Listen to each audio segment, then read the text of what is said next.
Hello, and thank you for joining me on this short video, Food Additives. Now this is video number 37 of a series of 100 that I'm recording on UK food law topics. You may be watching this as part of our online training service. If you want to go to our website abcfoodlaw.co.uk, you can sign up and you'll have access to an hour-long webinar on this topic as well as a whole bunch of additional resources. But if you're watching this on our YouTube channel, you are of course very welcome. Okay, so what are food additives? Basically, food additives are chemical substances that are added to foods to achieve a particular function. Now, two characteristics of food additives are that they're added in small quantities and that they're normally consumed in a food.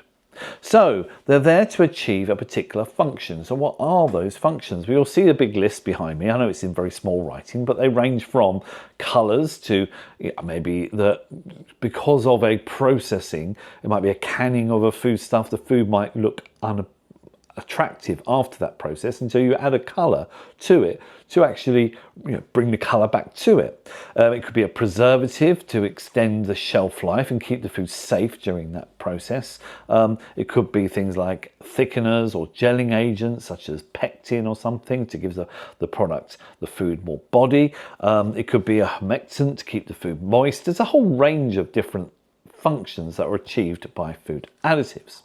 Now, before a food additive can be placed on the market, it must be assessed as being safe. Now, since we left the European Union, this responsibility has fallen to the Food Standards Agency, who work in conjunction with Food Standards Scotland. Prior to leaving the European Union, it was the responsibility of the European Food Safety Authority, EFSA, to actually assess the safety of food additives. So when we left, we basically adopted the safe list that EFSA had already put together. But since we left, it's now down to the FSA to add or detract from that list, if you like. So an approved additive has gone through a process where it has been assessed for safety. And if you look on that flow chart, which isn't very easy to see, but on our website you'll be able to see it a bit clearer or more clearly, you'll notice that an applicant to get a food additive on the market, like a sweetener for example, has to submit evidence of the safety of the product. They have to be able to persuade the Food Standards Agency that this additive is necessary, that it has an appropriate function and that it won't cause any harm to consumers. Once they go through this regulatory process, which takes typically about 18 months to actually get through, if the Food Standards Agency agree that the additive is appropriate and safe, then they'll award it with an E number. So our food additives are provided with an E number. Of course, they've got a bit of a bad rep. Many consumers will look at a food label. If they see an E number, they'll automatically think there's something bad in their food, and that's not the case at all.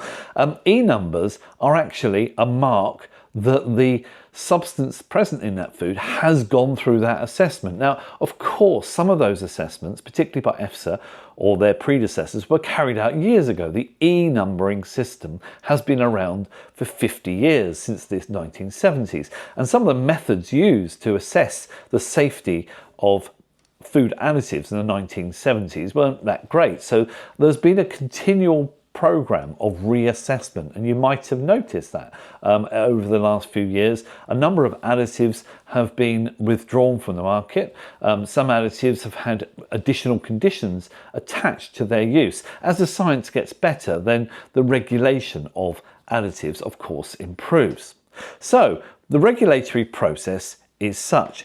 In terms of food regulation, yes, there is a detailed regulation that applies to food additives, and if you look on our website, it goes into a lot more detail on that.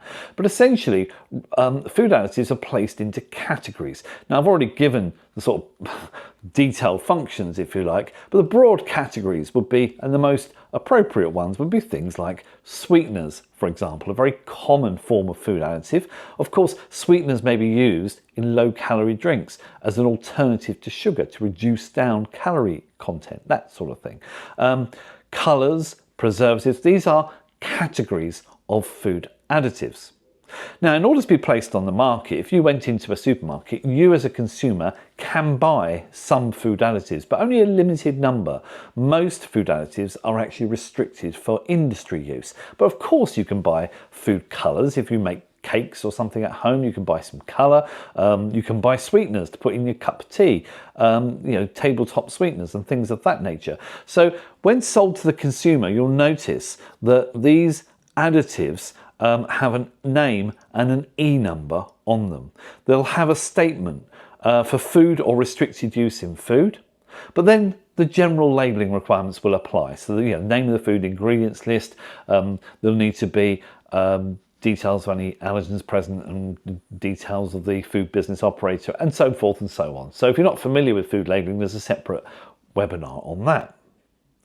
So labelling of additives in food is a bit different. So if you buy a food and you look on the label and it contains an E number, well, that is an indication, or as I've already said, that there is an additive present. What the law requires is that if a food business is placing an additive into the food, then it must be described in terms of its category, so colour, sweetener, preservative, humectant, whatever it might be, followed by the name of that additive or the E number. So it may be you look at your ingredients list and actually there aren't any E numbers on that because the manufacturer has chosen to use a name. They don't have to put the E number on. So typically if the name looks pretty innocent, they'll put that on there. If the name looks pretty awful, it's some sort of complicated organic chemical, then they'll probably go for the E number instead. But that is an absolute. There must be a category name followed by the E number. Now if the additive is present for a number of reasons, it could be that you get some additives that actually are put in, for example, as an emulsifier, but might have a function as a preservative at the same time. Then what they do is they put the primary function. You don't put several categories, you just put one category followed by the name and or the E number. Now it says that other than carryover and processing aids. Carryover is when you've got an ingredient of a food where the ingredient contains an additive, but that additive has no function in the final food, so that doesn't have to be declared.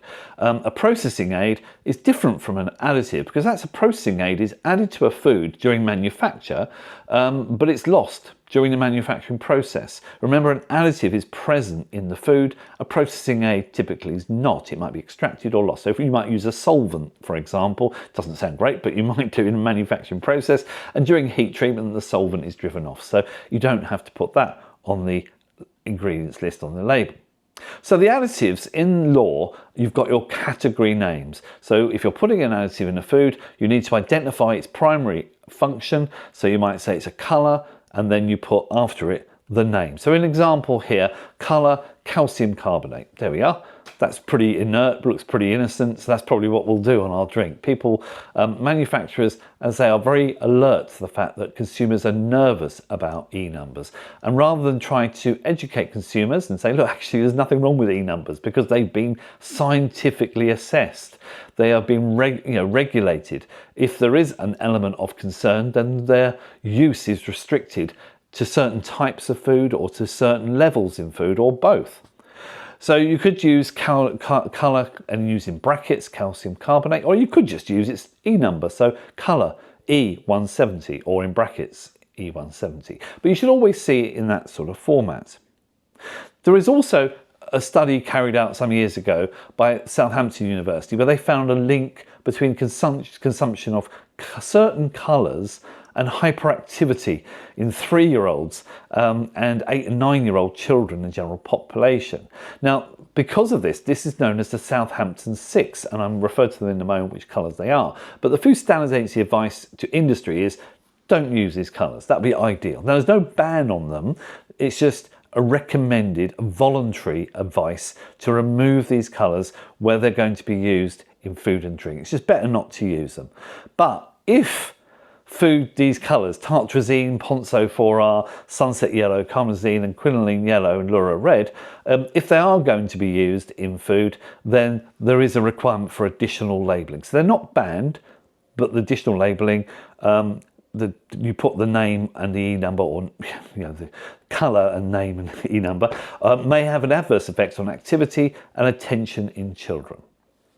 Okay, so in food additives, what are the main non-compliances? When I look at food labels, the main issues that arise. First of all, non-approved additives, and that's a serious issue. I've already said additives are subject to a safety assessment.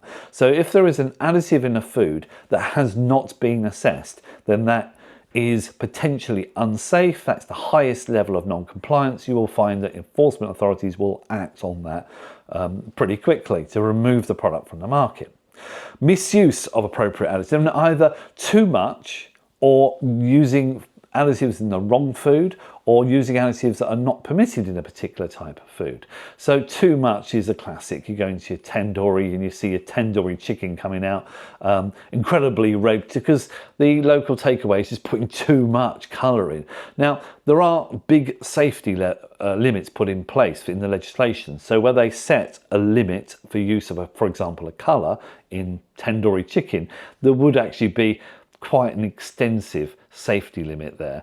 But businesses should stick within the limits. So again, local authorities might take samples of known suspect foods like tandoori chicken or something like that, send them off to the public analyst, find out how much colour is present, and they could prosecute businesses if they're consistently using too much colour, for example. That's the classic one in takeaways. When they shouldn't be. Now, in other types, there are some types of additive like flavour enhancers like MSG, for example, monosodium glutamate, where there are no safe limits set. It's just the advice is use it as little as possible. So businesses would be advised to put a pinch rather than a bucketful in their takeaways, for example. Labelling. On labels, the obvious. I said you must have a category name like colour, sweetener, whatever, followed by the name or number of the additive, and you'll be surprised how many people just get that wrong. It's easy to do, very straightforward, but they'll just put E whatever, or they'll just put the name, they won't put the category, or they'll just put colour and they won't put the name of it. So it's an easy hit on non-compliance. Incorrect name and E number. Of course, there are products imported, particularly from the United States, that I see have inappropriate names. There may be, the United States do have different names for example, their colours in foods. There may be, some of them are actually not approved for use in the UK. So if you're importing, for example, foods, particularly confectionery from the US, or food supplements from the US, because the rules apply exactly the same for food supplements, do check that your additives have been declared by the category name and number, and that the name and number are actually permitted for use in that type of food within the UK. Otherwise, it could be a problem. Okay, right, well, thank you for listening to this short video on food additives. I hope you'll join me on the other videos that make up this 100. Cheers.